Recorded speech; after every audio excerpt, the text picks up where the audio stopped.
Hi everyone, it is Atia here at Booking It with Atia and welcome back to my channel. Today we are going to do my weekly wrap up. So these are all the books that I read between February 26th and March 3rd. Let's just dive right in. We're going to start off with the book that I DNF'd. I DNF'd We Are the Crisis by Cadwell Turnbull. I'll put the cover there. I got to 61%, y'all. I did. I tried. This series is, to me, confusing, and it's not interesting enough to be as confusing as it is. And so I'm done. I tried with the first book. I read the first book twice. I read it twice. And then I went on to the second book and I was like, I don't care enough to continue. So that's it for me with that one. And that's all I DNF'd last week, which, you know, pretty good considering that 2 weeks ago I had like 4 DNFs in 1 week.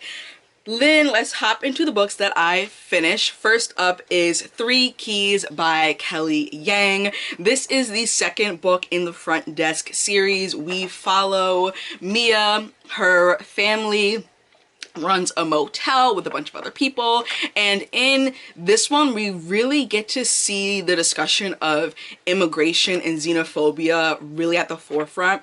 This takes place I can't remember which election year it was, but it is, I think, Proposition 81 or Proposition 8. Basically in California there was a proposition where they were trying to make it so that undocumented immigrants' children could not go to school, and it just brings up a lot of the discussion around immigration and xenophobia, and I really enjoyed this one. I'm really enjoying the Front Desk series, and I gave this one 4.25 stars.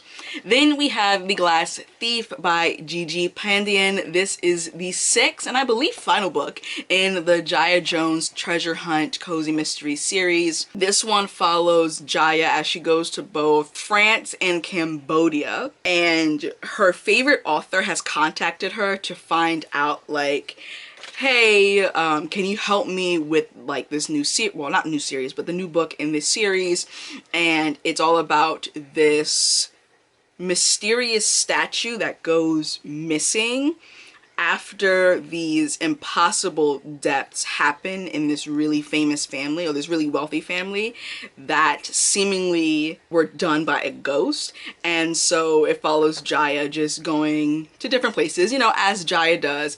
And I gave that book 3.5 stars. I'm sad that this seems to be the last book in this series because I really enjoy Jaya Jones and I really enjoy the series and the cozy mystery, and it was just fun. It's a different twist on a cozy mystery series because it's so focused on history and just culture and things like that. Then I read Witch Hat Atelier Volume 2. I gave this one 3.5 stars. The first half of this volume was really interesting, and then I would say like the latter third of it, I was kind of like, okay, what's happening? I will say that once again it leaves off on a bit of a cliffhanger, and so of course it propels you to want to read the next volume to see what happens.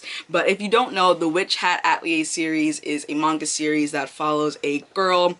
Something happens to her mother and she decides, or she not decides, but she is given the opportunity to study to become a witch, which she's always wanted to do. She's always been interested in magic, and she was introduced to magic via this forbidden way. And so the witch that takes her under his wing is like, I'm gonna train you and we're gonna see like what actually happened and what your connection to this illegal sect of witches is, and we're also gonna hopefully save your mother. Then I read Volume 10 of Blue Period. I gave this one 3.75 stars. The beginning was a little slow, but for the rest of the manga, I really enjoyed it. It really digs into the question about doing what you love versus doing what you're good at, and how that small difference can make a world of, well, difference, right? So just because you're good at something doesn't mean that you automatically love it. And it's bringing up interesting conversations, and yeah, like I said, I gave that one 3.75 stars. I'm looking forward to continuing on in this series. Then I read volumes 4 and 5 of Platinum End. This series is so freaking good. It's action-packed. It has questions about morality. It looks at humanity. It's such a fascinating and well done series. And I gave volume 4 4 stars and volume 5 5 stars. This is a fantasy series where God is not this ethereal being. God is a real actual human being who is chosen via a tournament, and there are God candidates that angels go and pick, and in this round of picking a new God, there is a God candidate who is determined to beat out everyone by killing them. And it's incredible. I'm really enjoying the ride that we're on with this one. Then we have a reread. I reread Komi Can't Communicate volume 24. I gave this 5 stars again.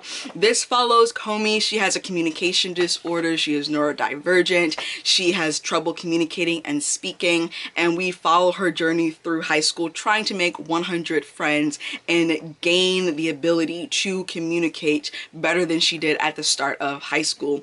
And I'm just really loving this series.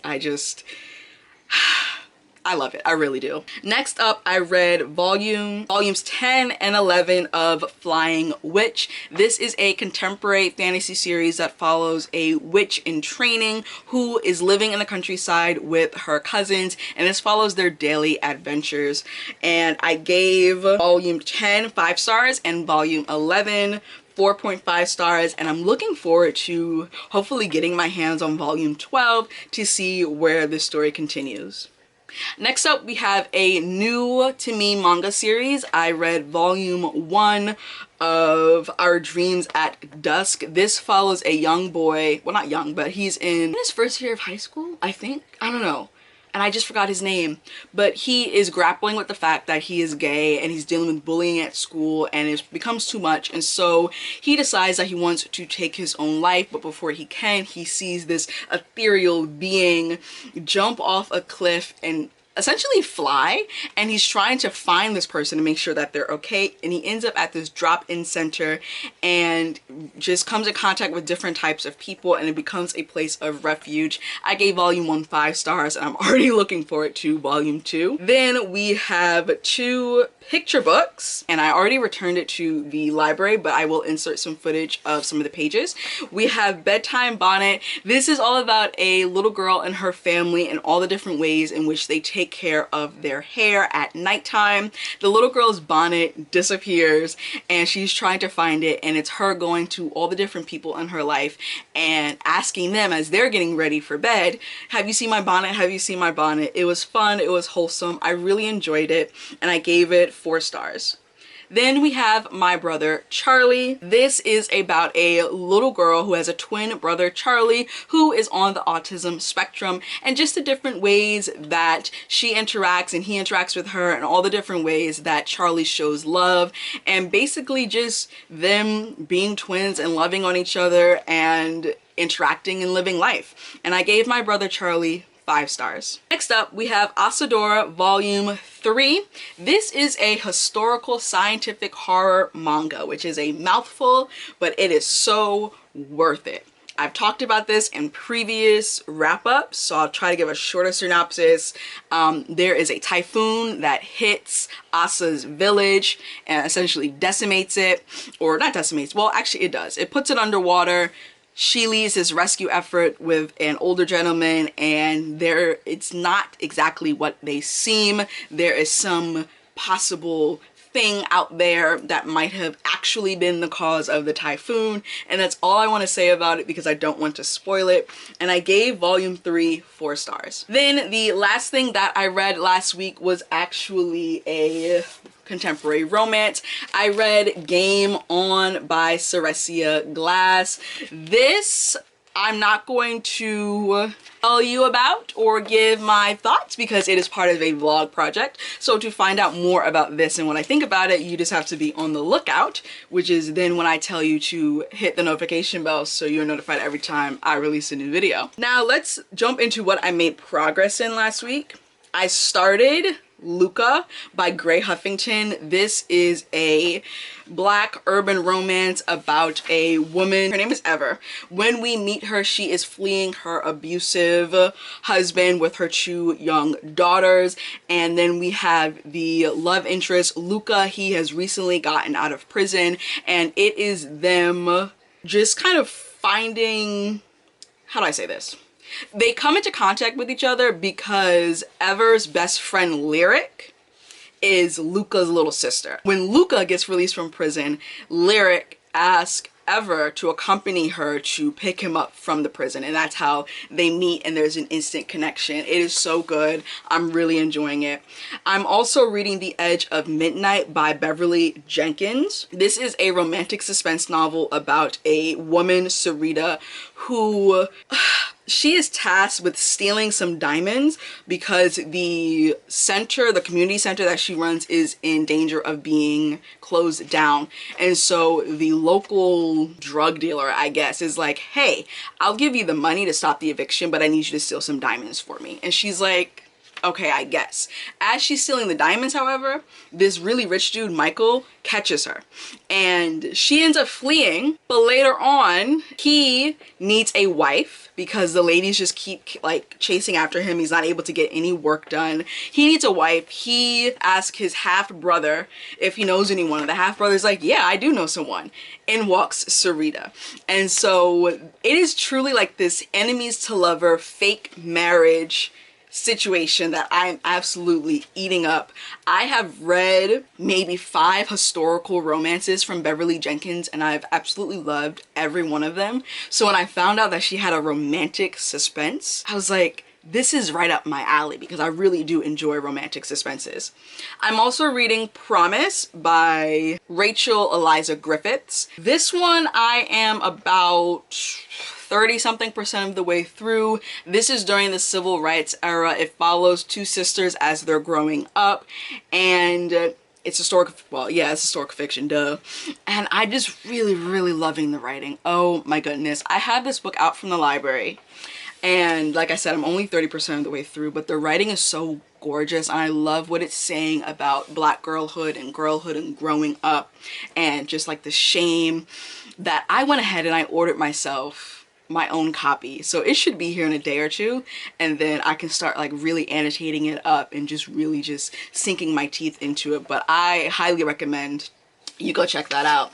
I'm also reading Exit Strategy by Martha Wells. My boyfriend and I are reading this together. We started buddy reading the series a few years ago and we fell off, and then we decided that we wanted to pick it back up. But so we're now on, I think this is either the 4th or 5th book in the Murderbot novella series. And yeah, this is a sci-fi novella about a sentient robot who is made to kill but hates their job. And it's just, it's funny, it's fast, it's great. And so with all of that I talked about, last week I read a total of 1,945 pages, and I listened to a total of 7 hours and 43 minutes.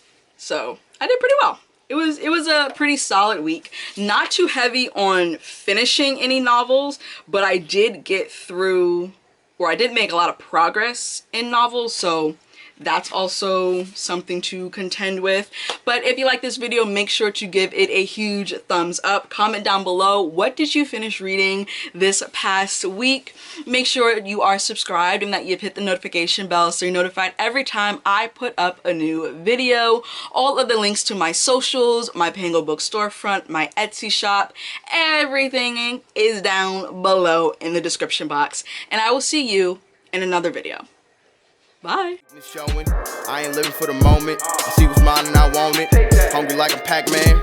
I'm Bruce Wayne and Batman. I'm Naruto with a Hanzo. Got a sharp mind like I'm Einstein. Plus I'm copywriting, so it's all mine. Check it for me, I'm in the sky.